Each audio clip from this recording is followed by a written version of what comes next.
Hey, salut à tous et bienvenue dans cette vidéo. Aujourd'hui, je vais vous faire une petite ouverture de box, la box Elsie et Foodie de ce mois-ci. L'idée de la vidéo, c'est de pouvoir vous donner toujours une analyse sur les petites choses qu'on va trouver dans cette box et de réagir directement, je ne sais pas ce qu'il y a à l'intérieur, et de pouvoir vous donner du contenu sur des informations nutritionnelles, sur les produits, des petites astuces pour cuisiner ou autre. Enfin voilà, de réagir vraiment à vif. Prenez le temps de prendre un café, un thé et puis du coup on est parti. Moi c'est Estelle, je suis diététicienne nutritionniste et bienvenue sur ma chaîne.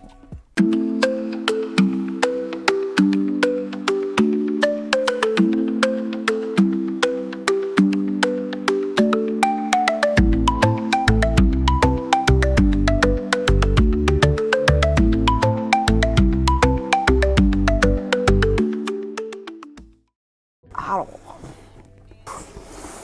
le principe de la box Elsie et Foodie de My Food Experience, c'est d'envoyer tous les mois, comme une box beauté, des produits pour découvrir des marques, des choses comme ça. Donc moi, ils m'ont proposé de m'envoyer la box gratuitement pendant plusieurs mois. Donc je l'ai testé et c'est quelque chose que j'apprécie vraiment. Donc il n'y a pas de partenariat, pas de sponsorisation ou autre. J'ai juste reçu du coup les produits gratuitement, mais j'ai complètement carte blanche pour donner mon avis professionnel, donc en tant que diététicienne nutritionniste. On va commencer par...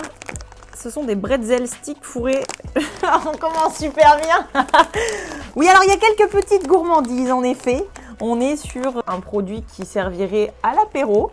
Eh bien écoutez, pourquoi pas hein, l'apéro, ça fait aussi partie de l'équilibre alimentaire. Moi, ce que j'ai remarqué quand même depuis 2-3 mois, c'est que leurs produits sont peu transformés. Donc là, c'est une bonne chose pour moi de pouvoir analyser. Donc déjà, de base, je me dis, ok, c'est un produit pour l'apéro. Il est fourré, donc je pense qu'en termes de calories, on a et les glucides, du croustillant, mais à l'intérieur, il y a du fromage. Je vais pas faire de dégustation par contre. Ça, vous aurez peut-être quelque chose après, mais là, je vais pas déguster. Ce que je vais regarder tout de suite, c'est les ingrédients. Donc, il y a de la farine de blé, d'huile de colza et tout de suite après, du fromage râpé, déshydraté. Ensuite, on a du sel, des arômes naturels, des émulsifiants, donc la lécithine qu'on retrouve très fréquemment. Et on a ensuite des extraits de levure, un agent pour réguler l'acidité parce que je pense que voilà, avec l'acide... lactique sûrement qu'il y a dans le fromage, ça peut peut-être créer un goût bizarre, des épices, des arômes. Donc en fait, première conclusion, c'est un produit très peu transformé. Ça ressemble à des ingrédients qu'on aurait pu également utiliser quand on cuisine pour faire ce type de produit. Ça reste très calorique en termes de matière grasse, on est à 15 grammes, donc 15%. Glucides 61, essentiellement parce que ça reste un biscuit apéritif, et 14 grammes de protéines, parce qu'il y a du fromage à l'intérieur. Donc bon, c'est un produit qui est complet, avec modération, mais vaut mieux ça que des conneries de chips par exemple, qui sont délicieuses aussi, mais qu'il faut consommer peut-être en moins grande quantité. Je pense que comme c'est la période un peu des apéros, j'ai quand même d'autres choses. Je vois des graissins par exemple, donc on va rester dans la même idée. Alors les graissins, c'est intéressant parce que c'est vraiment genre le truc qu'on mange en assez grosse quantité quand on en consomme. C'est à base de farine et là ceux-là donc sont à l'huile d'olive vierge, donc c'est quand même bio, fabrication française. Ce type de box-là peut être intéressante pour tous ceux qui veulent découvrir de nouvelles marques et juste consommer un petit peu mieux en termes de qualité de produit. Encore une fois, il n'y a pas d'aliment qui fait grossir, c'est juste une question de quantité et de fréquence. Et donc là, pareil, on va pas avoir de surprise, mais voilà, dans les ingrédients, on a fécule de pommes de terre, farine de riz, farine de sarrasin, donc très intéressant. Il y a 3 types de farine. La texture va être très bonne et derrière, il n'y a pas de gluten. Huile d'olive, sucre de canne, levure de boulanger et après les épices, de la xanthane, la gomgoire, du sel. Franchement, c'est vraiment un produit... c'est très bien pour ceux qui se disent oh, j'ai de la flemme de cuisiner, mais j'aimerais quand même des trucs de qualité. À l'apéro, pourquoi pas j'ai envie de vous dire que ce soit ça ou ça, toujours accompagné si possible de boissons non alcoolisées ou de soft peu sucrées, voire si vous pouvez partir sur du kéfir, du kombucha qui sont des boissons avec des probiotiques à l'intérieur, donc des ferments pour entretenir votre santé intestinale. Si vous pouvez également me tremper ça par exemple dans les graissins, me les tremper dans une petite sauce fromage blanc ou petit frais ou skyr avec sel, poivre, épices, curcuma, tout ça, enfin un truc bien appétant et tout, bah du coup ça protéine, ce qui est un petit peu industriel et transformé, c'est équilibré, ça ralentit la digestion, ça apporte du rassasiement, donc c'est tout bénef et kiffez votre moment. Encore une fois, il n'y a pas d'aliment qui fait grossir, c'est qu'une question de quantité et de fréquence. Bon, ça c'est la surprise, donc je sens que je vais galérer à l'ouvrir. Alors ça sent le houmous. Non. Ah si, bah si, crème de pois chiche, c'est bon. Je suis trop forte. Donc ça c'est de la crème de pois chiche à l'oriental, donc ouais, ça bon, ça ressemble clairement à du houmous. Ingrédients pois chiches, huile de colza, jus de citron, sel, crème de sésame, cumin, ail et un peu d'acide lactique en tant qu'acidifiant, probablement conservateur, puisqu'il n'y a pas de conservateur. Bah, pareil que si je l'avais préparé en fait. Donc moi je suis contente aussi et je remercie My Food Experience de me permettre de découvrir et de me régaler avec ce type de produit parce que clairement, maman de 2 enfants, bien sûr que j'aimerais manger et faire du houmous tout le temps, mais j'ai pas le temps. Je trouve que ça c'est vraiment le type de choses qui sont très bien pour l'apéro, encore une fois. Je tremperai pas les graissins dans le houmous parce que le houmous et les graissins sont des glucides. Donc je tremperai des légumes dans le houmous et je mettrai plutôt les graissins dans une protéine. Voilà, mais très très bien. Bon bah ce sont clairement des noisettes, c'est ça. Il y a le doute quand même hein, parce que ça ressemble un petit peu à des pois chiches. Mais non, ce sont des noisettes. Ben, noisettes torréfiées, point barre. Hein. Je vérifie toujours dans les ingrédients, voir s'il y a des sucres ou des choses particulières. Bon, quand j'ai pas d'infos en général, c'est que des noisettes. Dans l'appellation, ils ont quand même obligation de donner des détails. Le petit drapeau français, donc ça c'est cool, c'est fait en France. Ça j'ai pas vu, mais si en fait, ouais, je pense que c'est vraiment des super produits. Donc là, ça vient du sud-ouest.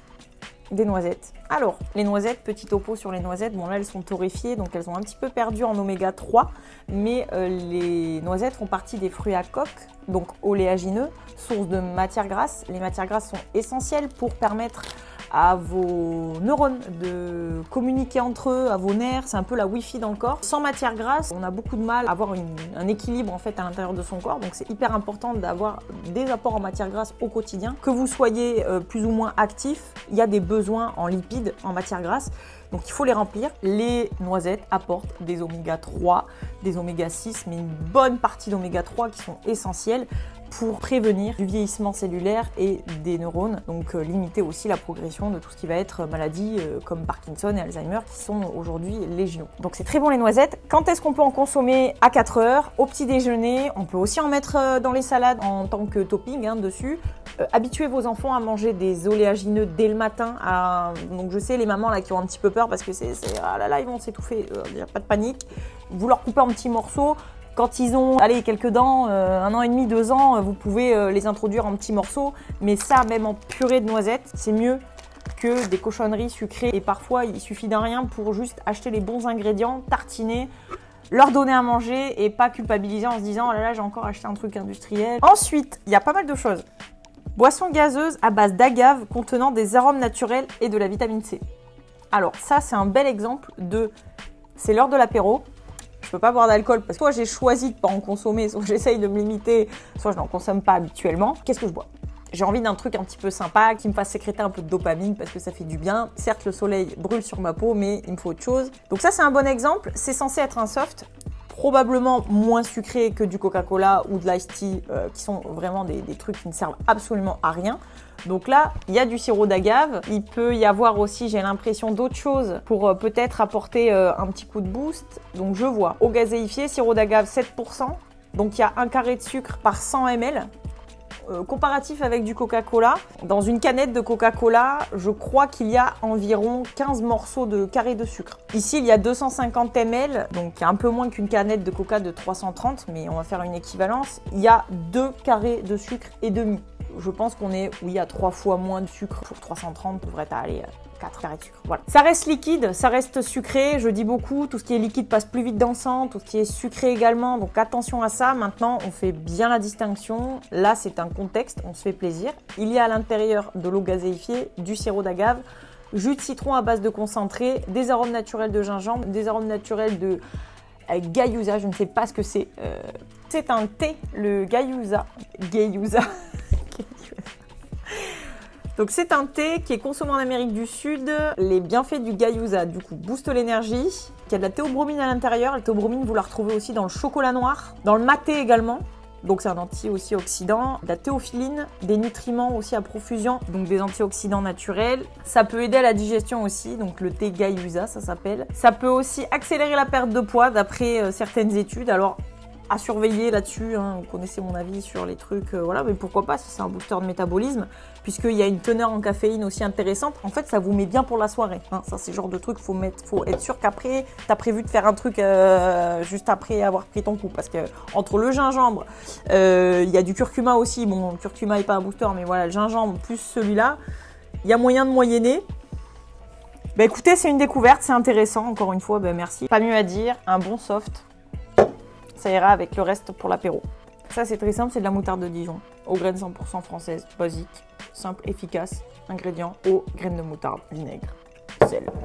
La moutarde, alors, je peux juste vous dire un truc par rapport à la moutarde, parce que ça c'est quelque chose qui est souvent dit en remarque en consultation du coup. Ce n'est pas gras la moutarde, hein, c'est pas de la mayonnaise hein, la moutarde. Hein. Alors c'est pas light, il y a 10% de matière grasse dans la moutarde, et il y a 73 grammes à peu près de matière grasse dans la mayonnaise. Donc vous voyez, il y a quand même 7 fois moins de matière grasse dans la moutarde. Donc oui, la graine de moutarde, c'est un petit peu gras, mais c'est pas... Voilà. Il y a quand même 6% de protéines à l'intérieur. Et il y a uniquement 1,5 g de prot dans la mayonnaise. Donc on n'est vraiment pas sur le même délire. Hein. Mayonnaise, matière grasse essentiellement et peu de protéines. Et la moutarde, 10% de matière grasse et quand même 6% de prot. Hein. Donc c'est pas la même chose, c'est pas le même équivalent. Vous bouffez de la moutarde si vous voulez, régalez-vous, il n'y a pas de souci. Ensuite, on a des épices pour les poêlées de légumes. Voilà, les légumes c'est fade, c'est pas bon. Eh ben mettez des épices, voilà, mettez des épices. Donc qu'est-ce qu'il y a là-dedans? Du sel. Donc, alors ça j'aime bien aussi, c'est la deuxième fois. La fois dernière, on avait aussi un sel épicé qui a été utilisé par les Japonais. Je pense que c'est quelque chose d'asiatique avec du coup des saveurs asiatiques. Bon là, on est plus dans la bonne poêlée de légumes de chez nous. Donc il y a sel, échalote rose, moutarde, graines de moutarde blonde, romarin, ail, maniguette, thym, écorce de citron, laurier et poivre noir à mettre sur vos poêlées de légumes. Et puis vous pouvez, si jamais vous voulez faire des tests, vous pouvez même le mettre sur du poulet. Ça va, ça ne dira rien. Alors là, la barre iPro. La barre iPro, mes copains Danone. Je vous aime Danone. Bon alors il y a quoi là-dedans? Donc protéines de lait, chocolat au lait avec édulcorant. Donc l'édulcorant c'est du maltitol. Donc c'était pas de l'aspartame et de l'acésulfame K pour l'instant. Donc je suis content. Beurre de cacao, lait en poudre, pâte de cacao, lécithine de soja, extrait de vanille, encore des édulcorants, maltitol et sucralose. Ok, humectant, glycérol. Oligofructose, tiens donc. Alors l'oligofructose, c'est pas un édulcorant, c'est du vrai sucre, mais c'est un sucre chimique. Donc c'est créé, ça ne se trouve pas dans la nature sous cette forme-là. Donc c'est un sucre d'ajout qui est pas ouf, et donc pas très bon non plus en termes de qualité nutritive. Hein. C'est quand même une barre qui s'adresse à des sportifs, donc votre corps est un temple. Voilà, les barres iPro contiennent de l'oligofructose, huile de colza, hydrolysat de collagène, très bien le collagène, il commence à en mettre pas mal dans les barres, j'aime bien, le collagène est très bon pour les articulations, la récupération, enfin ça stimule la récupération musculaire, donc les fibres, tout ça c'est très bien. Des protéines, il faut de la protéine type whey de toute façon pour pouvoir apporter des protes dans ces barres. Il y a aussi beaucoup de vitamines, notamment de la B9 en ajout, donc ça c'est très bon aussi pour la récupération.